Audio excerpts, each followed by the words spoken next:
Hello friends, मैं आप सभी का आपके अपने channel door step education point पर हार्दिक स्वागत करता हूं। उम्मीद है आप सब अच्छे होंगे। अगर आपने अभी तक इस चैनल को सब्सक्राइब नहीं किया तो इसे अभी सब्सक्राइब करें। आने वाली वीडियो को मिस ना करने के लिए बेल आइकॉन दबाएं। तो हमने कल किया था लेसन नंबर 2, आज हम करने वाले हैं पॉलिटी का लेसन नंबर 3 जो कि है क्लास 6 का। तो चलिए हम शुरू करते हैं। जो हमारा आज का लेसन है उसका नाम है व्हाट इज़ गवर्नमेंट, सरकारें क्या हैं। तो हम यही देखेंगे कि जो सरकारें हैं उनका हमारी ज़िंदगी में क्या रोल होता है, वो कौन कौन से काम करती हैं, इनको चुना कैसे जाता है और सरकारें कितनी प्रकार की होती हैं। तो इन सभी के बारे में हम चर्चा करेंगे। आपको बहुत कुछ जानने को मिलेगा, तो आपने हमारे साथ एंड तक बने रहना है। तो चलिए शुरू करते हैं। तो जो हमारा जो सरकारें होती हैं, अगर आपने डेली लाइफ में एग्जाम्पल्स देख लो तो आपको पता है ये जो हमारी सड़कें होती हैं जिसमें हम चल कर जाते हैं, जो हमारे स्कूल्स हैं सरकारी, या फिर जो हमारे गवर्नमेंट ऑफिसेज हैं, ट्रेन है, बसें हैं, ये सभी चल रही हैं। तो क्या सरकार का इसमें कोई रोल है? तो हाँ, इसका जो जवाब होगा वो बिल्कुल है। जो हमारी सड़कें होती हैं या फिर जो हमारे स्कूल होते हैं और जो भी काम होता है, जैसे कि अगर प्रेजेंट में सब्जियों के दाम बढ़ गए या फिर महंगाई बढ़ गई तो इस पर क्या करती है सरकार? इस पर सरकार कंट्रोल लगाती है। इसको ना तो ज़्यादा महंगा होने देती है ना तो ज़्यादा सस्ता होने देती है। अगर चीज़ें महंगी हो जाएंगी तो फिर लोगों का नुकसान होने लग जाएगा क्योंकि उनके पास इनकम नहीं बचेगी। अगर चीज़ें सस्ती बहुत हो जाएंगी तो जो उनको बना रहे हैं, जैसे कि वो किसान हो गए या फिर मैन्युफैक्चरर्स हो गए जो फैक्ट्रियों में बना रहे हैं, तो उनको घाटा होगा। और इन सभी बातों का जो ध्यान है वो सरकारें रखती हैं। और क्या करती हैं? और कोई जैसे कि हमारे यहाँ कोई सोशल इशू है, कोई समस्या आ गई, ठीक है, उनको भी कौन कंट्रोल करेगा? उनको भी सरकारें ही कंट्रोल करेंगी। और जैसे कि रेलवे सर्विसेज हैं, ठीक है, इन सभी को कौन कंट्रोल कर रहा है? इन सभी को कौन चला रहा है? इन सभी को ये सरकारें ही चला रही हैं। और क्या क्या काम हो सकता है गवर्नमेंट का? कि जो हमारे देश में शांति का माहौल बनाए रखे। आपने पढ़ा था कि हमारे जो देश के साथ जो नेबरिंग कंट्रीज़ हैं, ठीक है, वो कौन कौन सी हैं? अफ़गानिस्तान, पाकिस्तान, नेपाल, भूटान, श्रीलंका और म्यांमार, ठीक है, ये जो सारी कंट्रीज़ हैं, चाइना, तो इन सभी के साथ जो हमारे रिलेशन है शांतिपूर्वक बना के रखने, स्टेबिलिटी लानी, तो ये सभी काम किसका है? क्या ये हमारा काम है? नहीं, ये हमारा काम नहीं है, ये काम सरकारों का है। वो बात अलग है कि वो सरकारों को हमने ही चुनकर भेजा है, वो हमारा ही प्रतिनिधित्व कर रही हैं। तो इन्हीं के बारे में हम देखेंगे। जो सिटीजन्स होते हैं, ठीक है, इनके पास पर्याप्त रूप में खाने के लिए खाना हो, ये किसकी ड्यूटी है? ये भी सरकारों की ही ड्यूटी है। अगर कोई यहाँ पर कोई नेचुरल डिजास्टर, प्राकृतिक आपदा आ गई, जैसे कि आपको पता है अम्फान एक साइक्लोन भी आया हुआ है उड़ीसा और वेस्ट बंगाल में, तो उससे क्या हो रहा है? अगर वहाँ पर बाढ़ आ गई या फिर जो तूफान आ रहा है, जो चक्रवात आ रहा है, उससे लोगों का नुकसान हो रहा है, फसलें बर्बाद हो रही हैं, तो क्या सरकार का कोई दायित्व नहीं है कि वो उनको खाना टाइम टाइम पर पहुँचाए? बिल्कुल है। वहाँ पर कोई भूखा नहीं मरना चाहिए। या फिर कोई भी मुश्किल आती है, नेचुरल डिजास्टर आता है, तो उसमें वो सरकार का रोल ही होता है कि सरकार लोगों को संभाले। तो ये सभी क्या है? ये सभी गवर्नमेंट के रोल हैं। ऐसा नहीं है कि ये गवर्नमेंट खैरात में दे रही है हमें कोई चीज़। अगर हमें ज़रूरत है तो वहाँ पर कोई ऐसे कि कोई समस्या आन पड़ी है, तो ये सरकार का रोल है, ये सरकार की ड्यूटी है कि वो ऐसा करे। और कोई यहाँ पर अगर डिस्प्यूट है, कोई विवाद है, ठीक है, किसी ने कोई जुर्म कर दिया और हम कोर्ट में जाते हैं, तो ये सभी क्या है? इन सभी को, ये भी जो कोर्ट्स होते हैं हमारे, ठीक है, हाई कोर्ट, सुप्रीम कोर्ट, ये भी तो सरकारें ही हैं। ये क्या है? ये भी तो एक हिसाब से सरकार का, वैसे इस पर कोई दबाव नहीं होता, ये फ्री बॉडी होती है, ये जो सुप्रीम कोर्ट्स होते हैं, तो वैसे है ये सरकारें ही होती हैं एक टाइप्स की। तो अभी हम देखेंगे कि some rules have to be made that apply to everyone, कि जैसे कि यहाँ पर कुछ नियम होते हैं जो कि सभी पर अप्लाई होते हैं। ये जो हमारे संसाधन हैं इनको संभाल के रखना, जो हमारे क्षेत्र हैं, टेरिटरी है, इन सभी को संभाल के रखना कि हम सभी क्या फील करें? सिक्योर फील करें, सुरक्षित फील करें। ये भी गवर्नमेंट्स की ड्यूटी है। और गवर्नमेंट्स का और क्या क्या दायित्व है? अगर ऐसा नहीं है कि सिर्फ सरकार ही हम पर हुक्म चला सकती है, सरकार ने अगर कोई ऑर्डर दे दिया तो हमें मानना पड़ेगा, ये तो बिल्कुल सही बात है। तो क्या सरकार हमें कोई भी ऑर्डर दे सकती है कि आप ये काम करोगे, आप ये काम ही करोगे? नहीं, ऐसा नहीं है। अगर हमें लगता है कि ये कानून गलत है, ठीक है, ये कानून गलत है, सरकार ने ये जो कानून बनाया है ये हमारे हक में नहीं जा रहा, हमारे मौलिक अधिकारों का हनन कर रहा है, तो हम क्या कर सकते हैं? हम सुप्रीम कोर्ट जा सकते हैं, हम हाई कोर्ट जा सकते हैं, सरकार के खिलाफ जा सकते हैं।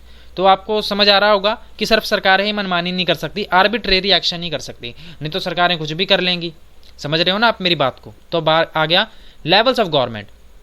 लेवल ऑफ गवर्नमेंट्स मीन्स भी कि जो गवर्नमेंट्स हैं वो एक टाइप्स की नहीं होती, मीन्स कि वो उनका जो स्तर है, ठीक है, जैसे कि हमारे घर में है, सबसे कोई बड़ा होता है, उनको काम डिवाइड है ना कि हमने ये काम करना है, ठीक है। सबसे जो हमारे घर में बड़े होंगे उन्होंने जैसे कमाई करनी है, तो उसके बाद बच्चे हैं उनका काम पढ़ाई करना है, और हमारा काम घर का काम करना या फिर और कोई काम हो सकता है। तो हमारे काम क्या है, डिवाइडेड है कि हमने अलग अलग काम करने हैं, ठीक है, डिवीजन ऑफ वर्क है। इसी तरह जो गवर्नमेंट है वो भी कितने प्रकार की हैं, मेनली वो 3 प्रकार की हैं। कौन कौन सी? एक तो है लोकल लेवल की गवर्नमेंट, एक तो है स्टेट लेवल की गवर्नमेंट, एक है नेशनल लेवल की गवर्नमेंट। लोकल लेवल की गवर्नमेंट कौन सी हो सकती है, जैसे कि जो गाँवों में, कस्बों में, शहरों में जो सरकारें चलती हैं वो कौन सी सरकारें होती हैं, वो लोकल गवर्नमेंट्स होती हैं। अब बात करेंगे स्टेट लेवल की, जैसे आपको यहाँ पर एक पॉलिटिकल मैप दिख रहा होगा, यहाँ पर आपको दिख रहा होगा लद्दाख, श्रीनगर, जम्मू कश्मीर, पंजाब, उत्तर प्रदेश, हरियाणा, राजस्थान, गुजरात, मध्य प्रदेश, महाराष्ट्र। तो ये जितने भी राज्य हैं हमारे यहाँ पर, तो इन सभी में क्या जो सरकारें हैं ना, सीएम है, चीफ मिनिस्टर है, तो वो क्या है, वो स्टेट लेवल की गवर्नमेंट्स हैं।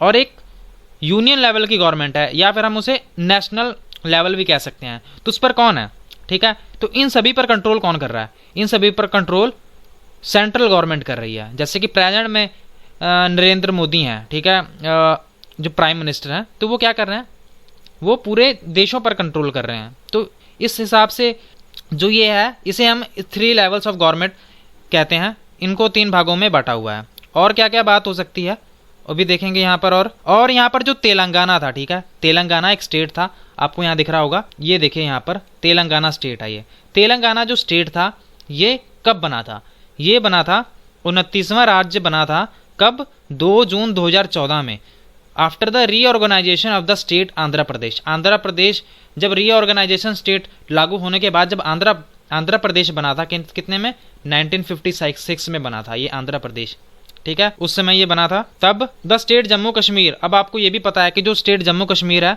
उसको भी 2 भागों में बांट दिया गया है, जम्मू कश्मीर एंड लद्दाख, ठीक है।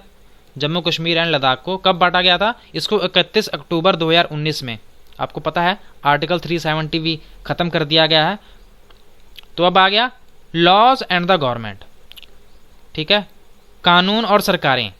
अब ये जो कानून होते हैं, ठीक है, अब ये कानून क्या कहता है, लॉज दैट से दैट कि all person driving a motor vehicle, कि जैसे आपको मैं एक एग्जांपल देता हूँ कि जैसे कि सरकार ने नियम बना दिया कि कोई भी पर्सन है, अगर उसको कोई गाड़ी चलानी है, कोई व्हीकल चलाना है, तो उसके पास एक लाइसेंस होना चाहिए। अगर उसके पास लाइसेंस नहीं होगा तो उसे जेल होगी, फाइन होगा, ठीक है, उसे पैसे देने पड़ेंगे, उसे सजा होगी, ठीक है।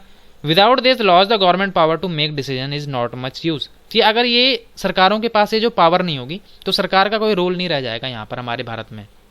अब that they were not hired for a job because of their religion, कि अगर यहाँ पर एक और बात कही हुई है कि ऐसा नहीं है कि आप सिर्फ सरकारें ही हम पर नियम लागू कर सकती हैं, कुछ नियम सरकारों के लिए भी हैं। जैसे कि अगर हमें नौकरी नहीं मिलती, क्यों नहीं नौकरी मिलेगी, because of our caste and religion. By chance हो सकता है कि कहीं पर हमें ये केस देखने को मिल जाए कि हमें कोई जॉब देने में या फिर कोई सरकारी महकमा है जो हमें थोड़ी सी डिस्क्रिमिनेशन का सामना करना पड़ रहा है, तो हम क्या कर सकते हैं, हम कोर्ट जा सकते हैं और उनके खिलाफ केस कर सकते हैं। इवन गवर्नमेंट के खिलाफ भी हम केस कर सकते हैं। तो ये क्या है, ये लोगों के पास ही शक्तियाँ हैं, मीन्स कि हमने ही तो बनाया है ना उन्हें, प्राइम मिनिस्टर भी, जितनी भी सरकारें हैं उन लोगों ने ही तो उनको चुना है। तो ये डेमोक्रेसी में क्या है, जो डेमोक्रेसी क्या होता है, लोकतंत्र, लोगों के द्वारा जो चुना गया जो प्रतिनिधित्व है, ठीक है, जो कैंडिडेट है, तो वो क्या होता है, वो उसे डेमोक्रेसी हम कहते हैं। तो जो डेमोक्रेसी टाइप ऑफ जो गवर्नमेंट होती है वो क्या करती है, जो डेमोक्रेसी टाइप ऑफ जो गवर्नमेंट होती है उसको हर बात का जवाब देना पड़ता है। अगर उसने, जैसे कि अभी कुछ साल पहले डीमोनेटाइजेशन हुआ था, नोटबंदी हुई थी, तो उसके बाद सरकार को जवाबदेही देनी पड़ी थी ना कि हमने ये क्यों चेंज किया। उन्होंने फिर तर्क दिया था कि हाँ अभी ब्लैक मनी है इसलिए हमने चेंज किया। जीएसटी क्यों लगाना पड़ा, उन्होंने फिर तर्क दिया कि हमारे पास इनकम नहीं आ रही है, लोग टैक्स से बच रहे हैं। इसी तरह से बहुत सारी बातें होती हैं कि अगर उन्होंने कोई भी काम किया है तो उन्हें क्या करना पड़ेगा, उन्हें सफाई देनी पड़ेगी, उन्हें क्या करना पड़ेगा, उन्हें इस बात का देना पड़ेगा कि हमने ये नियम और कानून क्यों लागू किया। तो जो ये सरकारें होती हैं ये मेनली 2 टाइप्स की होती हैं, एक तो होती है डेमोक्रेसी, एक होती है मोनार्की। दूसरी कौन सी होती है, मोनार्की। हमने पहले वाली गवर्नमेंट तो पढ़ ली, जो डेमोक्रेसी टाइप ऑफ जो गवर्नमेंट होती है उसको अपने कामों का हिसाब देना पड़ता है कि हमने ये काम क्यों किया, और उसको लोगों के सामने अपनी बात रखनी पड़ती है, लोगों को जवाब देना पड़ता है। और जो मोनार्की टाइप की जो गवर्नमेंट होती है, इसमें मेनली एक राजा होता है या फिर एक रानी होती है जो कि अपने शक्तियों का प्रयोग करते हैं सरकार चलाने के लिए, और ये भी डिस्कशन करते हैं कि हमें ये काम करना चाहिए, ये काम क्यों करना चाहिए, अच्छा ये काम करेंगे। बट वो बाउंड नहीं होते कि वो हम जिनके साथ उन्होंने बैठक की है कि उनकी बात मानेंगे, वो अपने ही इरादों से जो भी उनको लग रहा होगा काम करने के लिए वो वही काम करेंगे, वो वहाँ के किसी की नहीं सुनेंगे और ना इनकी कोई जवाबदेही बनेगी कि इनसे अगर कोई गलती हो जाए तो इनको कोई जवाब नहीं देना पड़ेगा लोगों को कि हमने ये काम क्यों कर दिया, क्यों गलती होगी। तो आप समझ रहे हैं कि जो मोनार्की टाइप्स ऑफ गवर्नमेंट है और डेमोक्रेसी टाइप ऑफ गवर्नमेंट है, इन दोनों में डिफरेंस है। ओके, अब हम बात करेंगे डेमोक्रेटिक गवर्नमेंट्स की, जो कि लोकतांत्रिक सरकारें होती हैं। तो लोकतांत्रिक सरकारों का जो मेन फीचर होता है वो कौन सा होता है? Main feature of a democracy is that the people have the power to elect their leaders. कि हमारे पास क्या शक्ति है, फिलहाल अभी हमारे भारत में क्या है, डेमोक्रेटिक टाइप ऑफ गवर्नमेंट है, तो हमारे पास क्या शक्ति है, हमारे पास वोट की शक्ति है कि हम अपनी सरकार को चुन सकते हैं, जिस पर्सन को चाहें हम उसे चुन सकते हैं। तो in representative government democratic people do not participate directly but instead choose there representatives through an election process. कि इसमें क्या होता है कि हम जो सरकारें होती हैं उनको डायरेक्टली तो नहीं पर उनको इनडायरेक्टली चूज करते हैं। तो उनके जो रिप्रेजेंटेटिव्स होते हैं उनको हम चुनते हैं किससे? इलेक्शन प्रोसेस से, निर्वाचन होता है, ठीक है, फिर उसके द्वारा हम उनको चुनते हैं। अभी यहाँ पर एक बात कही हुई है, तो जब वर्ल्ड वॉर चल रही थी तो क्या हुआ कि बहुत सारे जो पुरुष थे वो कहाँ जाया करते थे, वो जंग लड़ने जाया करते थे, और इसी की वजह से जो औरतें हुआ करती थी, जो महिलाएं हुआ करती थी, उन्होंने घर से बाहर निकलकर काम करना शुरू कर दिया था। तो इससे क्या हुआ कि वो बहुत सारे काम करने उन्होंने शुरू कर दिए, अलग अलग प्रकार के काम करने शुरू कर दिए। तो उससे फिर जो पुरुष थे उन्होंने देखा कि ये तो सारे काम कर रही हैं, तो ये जो पहले से जो स्टीरियोटाइप बना हुआ था, हमने स्टीरियोटाइप भी पढ़ा था ना कि एक इमेज सी बना लेते हैं हम कि अच्छा ये इंसान ये काम नहीं कर सकता। तो जो पहले स्टीरियोटाइप बना हुआ था तो वो लोगों का दूर हो गया। तो उन्होंने लोगों ने क्या किया, वो लोग सामने आए और महिलाएं भी सामने आई और उन्होंने अपने वोट के अधिकार के लिए डिमांड करनी शुरू कर दी। कुछ महिलाओं को तो जेल में बंद कर दिया गया, कुछ महिलाओं को बहुत ही संघर्ष करना पड़ा, पर फाइनली कईयों को भूख हड़ताल पर जाना पड़ा। फाइनली फिर अमेरिकन वुमेन थी, जो अमेरिका की वुमेन्स थी, उनको 1920 में, वेरी इंपॉर्टेंट, अमेरिकन वुमेन्स थी, उनको 1920 में वोट का अधिकार मिल गया था। कब? 1920 में। और 8 साल बाद 1928 में, 1928 में जो यूके की जो महिलाएं थी उनको भी सेम 1928 में उनको भी वोटिंग का अधिकार मिल गया था। तो देखेंगे, तो जिन रिप्रेजेंटेटिव्स को हम चुनते हैं तो वो क्या करते हैं, वो पूरी पॉपुलेशन के लिए क्या करते हैं, वो नियम कानून बनाते हैं और उन्हें लागू करवाते हैं। तो सबसे पहले बात करेंगे कि ये जो यूनिवर्सल अडल्ट फ्रेंचाइज क्या होता है। ये जो यूनिवर्सल अडल्ट फ्रेंचाइज है, इसमें सभी लोगों को वोट देने का अधिकार है, सभी लोगों को अपनी सरकार चुनने का अधिकार है जब भी इलेक्शंस आती हैं। ये क्या है? Universal adult franchise. तो पहले के टाइम में ये सभी को नहीं मिलता था। देयर वाज अ टाइम जब सरकारें क्या करती थी, सरकारें जो गरीब होते थे, गरीब लोग और जो महिलाएं हुआ करती थी, उनको वोटिंग का अधिकार नहीं था। वो वोट में ना, वो किसी को वोट दे ही नहीं सकते थे। आप समझ रहे हैं ना, अभी तो हम सभी को मिला हुआ है, ये हमें ऐसे नहीं मिलती, इसके लिए बहुत ही संघर्ष करना पड़ता है। अभी हमें मिली है तो हमें इतनी कदर नहीं है इन चीज़ों की। तो पहले टाइम में क्या होता था कि जो गवर्नमेंट्स थी allowed only man who owned property, कि पहले के टाइम में उन लोगों को ही सिर्फ वोट करने का अधिकार दिया जाता था जो जिनके पास प्रॉपर्टी हुआ करती थी, जिनके पास क्या हुआ करता था, जिनके पास जमीन जायदाद और वो पढ़े लिखे हुआ करते थे, सिर्फ उनको ही वोट देने का अधिकार था। इसका क्या मतलब हुआ? इसका मतलब ये हुआ कि जो वुमेन्स हैं एंड पुअर हैं, ठीक है, जो महिलाएं और गरीब हैं, उनके पास ज़मीनें नहीं हैं और वो पढ़ी लिखी भी नहीं है, तो वो वोट नहीं दे सकते। और जो कंट्री है, वो कंट्री को किससे कौन नियंत्रण करेगा, फिर कंट्री को कंट्रोल कौन करेगा? सिर्फ वो चुने हुए लोगों द्वारा ही कंट्री को कंट्रोल में लाया जाएगा। तो कौन कौन वो लोग होंगे? जो अमीर वर्ग के लोग होंगे, कुछ मुट्ठी भर लोग होंगे जो सरकार को कंट्रोल करेंगे। आप समझ पा रहे हो? तो जब हमारे भीमराव अंबेडकर ने भी जब ये लिखा था ना कॉन्स्टिट्यूशन में कि हम यूनिवर्सल अडल्ट फ्रेंचाइज देंगे, तो जो यूके की मीडिया में, ठीक है, यूरोपियन कंट्रीज़ में भारत का मजाक उड़ाया जा रहा था कि जब 1947 में हमारा जो देश था, उस टाइम पे जो लिटरेसी रेट था, पढ़े लिखे लोग थे, सिर्फ 6% थे। तो उन्होंने कहा कि अच्छा, तुम्हारा देश तुम्हारा देश जो पढ़ा लिखा भी नहीं है, तुम सभी को वोट देने का अधिकार दे रहे हो। तो देख लो उस टाइम पे कितना मजाक उड़ाया गया, और आज इसी बात की क्या होती है, सराहना होती है कि हाँ भी उस टाइम पे हमें अधिकार दिए गए थे। In India before independence only a small minorities were allowed to vote, कि भारत में आज़ादी से पहले बहुत ही कम लोगों को क्या था, वोट देने का अधिकार था। तो ये several people including Gandhi ji were shocked at the unfairness of this practice. तो कई लोग और गांधी जी जैसे महान लोग भी इस चीज़ों को देखकर ही बड़े हैरान होते थे कि ऐसा कैसे हो सकता है, कितना भेदभाव कैसे किया जा सकता है।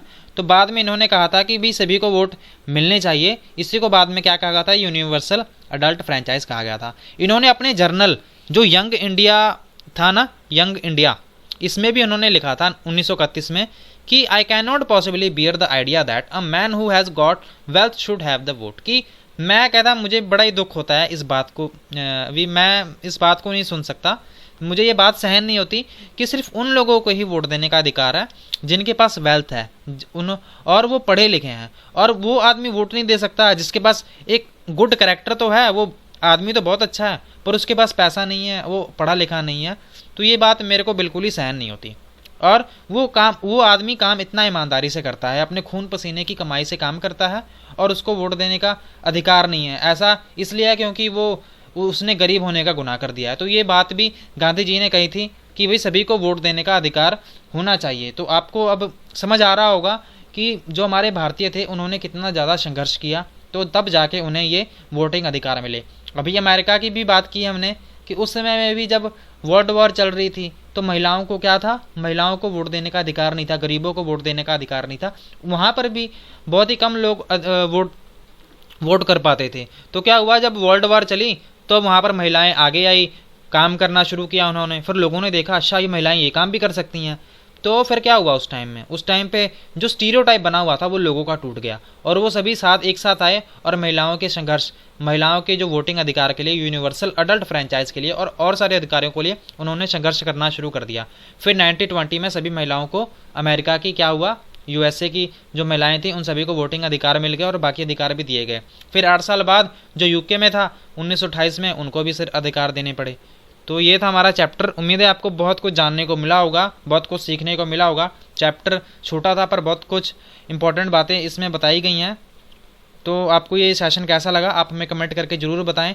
अगर आपको यूज़फुल लगा हो तो आप अपने फ्रेंड्स के साथ भी शेयर करें। Thank you so much for watching. God bless you all.